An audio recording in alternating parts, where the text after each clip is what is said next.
السلام علیکم ورحمۃ اللہ وبرکاتہ۔ محترم ناظرین کرام، آج کی یہ ویڈیو بہت خاص ہونے والی ہے ہم سب کے لیے، اور آپ نے اس ویڈیو کا تھمبنیل تو پڑھ ہی لیا ہوگا جس پر لکھا ہوا ہے افواہوں پر دھیان نہ دیں، مشہور قلمکار حضرت مولانا ندیم الوازدی صاحب کا انتقال۔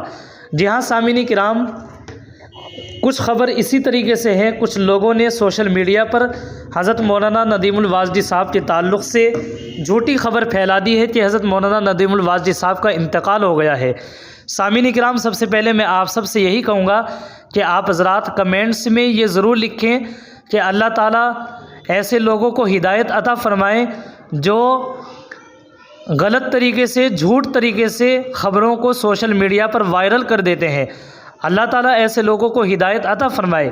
سامعین کرام، میں آپ حضرات کے سامنے حضرت مولانا ڈاکٹر یاسر ندیم الوازدی صاحب کے جو میسج ہیں، جو فیس بک پر انہوں نے لکھے ہیں، وائرل کیے ہیں، وہ بھی میں آپ حضرات کو پڑھ کر کے سناتا ہوں۔ آپ سب سے گزارش ہے آپ ویڈیو کو بلا اسکپ کیے آخر تک سماعت فرمائے۔ حضرت مولانا مفتی یاسر ندیم الوازدی صاحب لکھتے ہیں، والد صاحب کے تعلق سے چلائی جانے والی خبر غلط ہے، برائے کرم اس مشکل وقت میں مزید تکلیف نہ دیں۔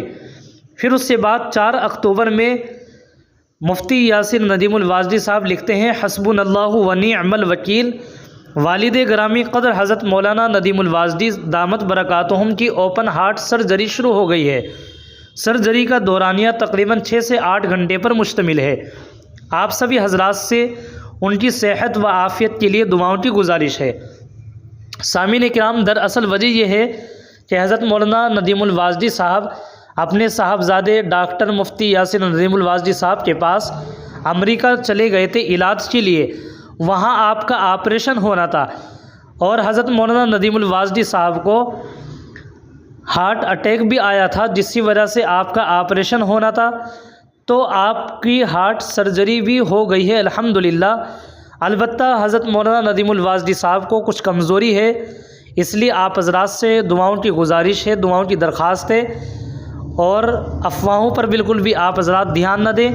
یہ جو خبر میں نے آپ حضرات کے سامنے بنائی ہے یوٹیوب پر، یہ بالکل سچی خبر ہے، اور فون پر میری کچھ لوگوں سے بات بھی ہوئی ہے، اس لیے آپ حضرات بالکل مطمئن رہیں، دعا کرتے رہیں، اور ویڈیو کو آخر تک زیادہ سے زیادہ لوگوں تک پہنچائیں تاکہ صحیح بات کا لوگوں کو علم ہو جائے۔